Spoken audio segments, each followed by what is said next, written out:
Bonjour à toutes et à tous, on m'appelle Steven et je me suis dit que ça faisait un moment qu'on n'avait pas parlé de DC sur la chaîne, tout simplement parce qu'il n'y a aucune théorie à faire. On a des petites news par-ci, mais pas assez de news non plus pour pouvoir nous aiguiller et en faire des grosses théories. Vous savez que les théories, c'est un petit peu ce que je fais principalement sur la chaîne, et je me suis dit que c'était potentiellement utile pour vous, même pour moi, afin de tout récapituler dans ma tête, de connaître un petit peu toutes les dernières news qui sont arrivées concernant notamment Aquaman 2, Shazam 2, The Batman, Flash, bref, il y a quelques petits trucs qui ont circulé ces derniers jours, et je vais évidemment vous tenir au courant de tout ça. Avant de commencer et d'aller plus loin, je rappelle que pour fêter un petit peu l'événement de la réouverture des salles qui fait extrêmement plaisir, je vous fais gagner 10 places de cinéma sur mon Twitter, le lien est en description, allez-y, profitez-en, c'est le moment vraiment de prendre un bol d'air frais, ou en tout cas un bol de salle obscure, j'ai envie de dire.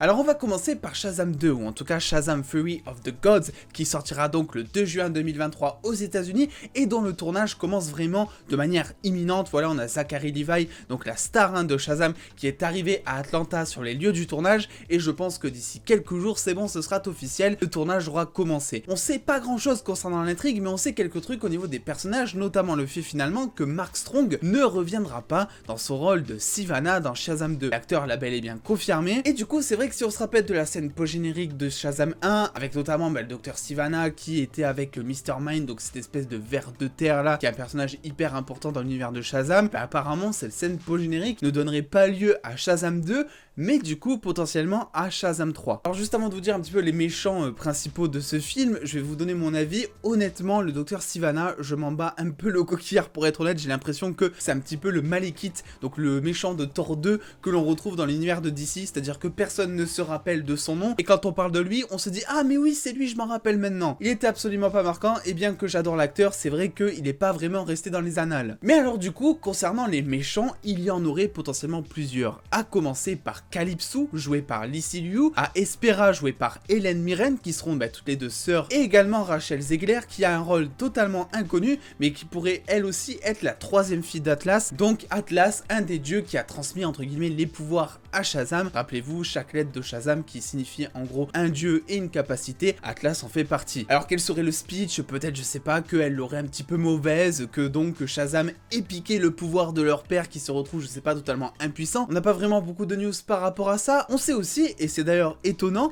que l'acteur qui jouait l'ancien sorcier Shazam, donc celui qui a transmis les pouvoirs à Billy Batson, sera de retour. C'est étonnant parce que à la fin du premier film, il était tout simplement mort. Donc est-ce qu'il sera de retour pour des scènes flashback, ou est-ce que au contraire ça serait pas Espera et Calypso, il aurait ressuscité pour on ne sait quelle raison? Faire à suivre, vous le savez, on n'a pas trop d'infos là-dessus, mais c'est toujours bon à savoir. D'ailleurs, le titre de Shazam 2 étant Fury of the Gods avec le bon accent français, je me dis que ces trois potentielles méchantes pourraient être celles qui portent le nom de Fury, à voir donc comment Shazam, mais aussi ses acolytes, sa famille, qui seront là aussi de retour en tant que super-héros, arrivera à les combattre. On parle quand même de déesses. Toujours dans la continuité du DCU, nous allons parler de Aquaman 2, dont le tournage commence en juillet 2021 et qui sortira aux États-Unis le 16 décembre 2022. J'avoue, ça fait de l'attente. En 2021, on a que The Suicide Squad de James Gunn et ça me hype pas du tout. N'hésitez pas à me dire en commentaire si vous c'est un peu pareil. Je vais pas me répéter à chaque fois, on n'a pas grand chose concernant toutes les news autour du DCU, c'est pas comme Marvel où ça balance tout le temps tous les jours, mais on a eu une déclaration de la part de Jason Momoa, donc celui qui parle aux poissons dans le film, qui a tout simplement déclaré que, en plus forcément de revenir dans le film, il avait aussi contribué au scénario en écrivant un passage ou en tout cas un bout de scénario à un moment. Alors bien entendu, il était supervisé par James Wan, donc le réalisateur du premier film qui reviendra pour ce second volet, et pareil pour le scénariste David Leslie Johnson, qui lui aussi sera de retour. Je sais pas trop quoi penser de tout ça, c'est vrai que Jason Momoa, je l'aime bien en tant qu'acteur, mais est-ce que c'est vraiment une plus-value de dire qu'il a contribué au script du film? Jason Momoa, on l'a jamais vu, je crois, écrire quelque chose, donc ça peut potentiellement ne pas être là aussi une bonne nouvelle. J'espère en tout cas que Aquaman 2 sera aussi réussi que le premier, je considère vraiment que Aquaman est tout simplement peut-être un des meilleurs films du DCU, mais pour l'heure, je pense que ça va être un petit peu comme tous les projets DC, il va falloir attendre le DC Fandom d'octobre 2021 afin d'avoir déjà plus d'informations,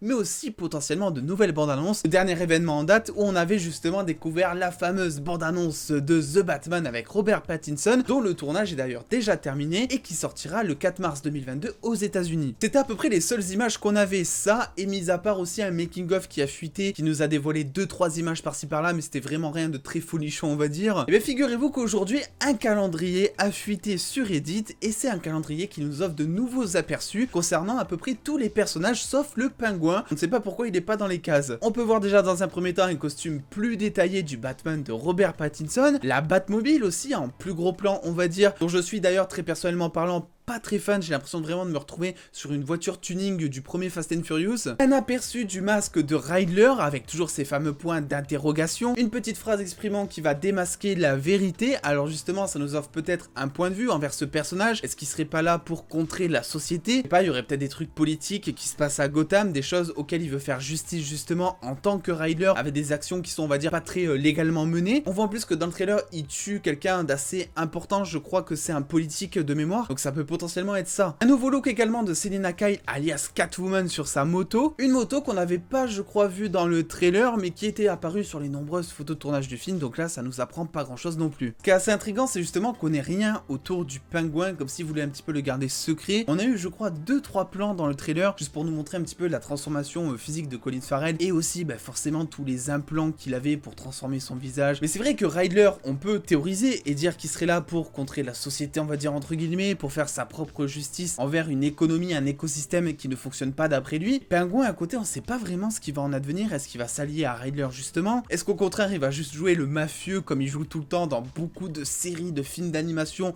de DC. Affaire à suivre comme d'habitude, et là aussi rendez-vous en octobre 2021 pour suivre le DC Fandom, ça sera à suivre évidemment sur la chaîne. Concernant Flash, encore moins d'infos puisque le tournage vient tout simplement de commencer. J'ai déjà exprimé toutes les théories dont j'étais capable pour l'instant sur ce film, je vous invite à aller voir cette vidéo qui je pense peut être intéressante si vous êtes fan du personnage. Et c'est vrai que on a eu tout juste quelques photos de tournage qui pourraient on va dire montrer une conséquence de la super vitesse de Barry qui est en train tout simplement de voyager dans le temps. On sait en plus qu'il va rencontrer le Batman de Michael Keaton, on sait qu'il va y avoir le Batman de Ben Affleck. Est-ce que les deux vont être au même endroit au même moment? Est-ce que le Batman de Ben Affleck appartiendra à une époque dans le film différente de celle du Michael Keaton justement? Vont-ils voyager ensemble dans le temps? C'est la question qu'on peut se poser. Je rappelle que si vous n'avez pas suivi un petit peu les news ces dernières semaines, ces derniers mois, le film Flash de 2022 sera adapté de l'arc scénaristique des comics Flashpoint, où en gros tout simplement Barry Allen va dans le passé pour sauver sa mère, sauf que les plans ne se passent pas comme prévu on va dire, et il se retrouve bloqué dans le passé et en plus de ça dans une réalité alternative. Vous avez tout en détail dans cette vidéo, je le rappelle. C'est à peu près tout ce qu'on a eu ces derniers temps concernant les news d'ici, parce que beaucoup me demandent un petit peu pourquoi tu fais pas de news d'ici, tout ça. C'est vrai, j'aimerais beaucoup théoriser surtout sur DC, vous dire un petit peu ce qui pourrait potentiellement arriver entre tel et tel personnage. Presque failli oublier, mais on a eu aussi quelques photos de tournage de Black Adam qui sont tombées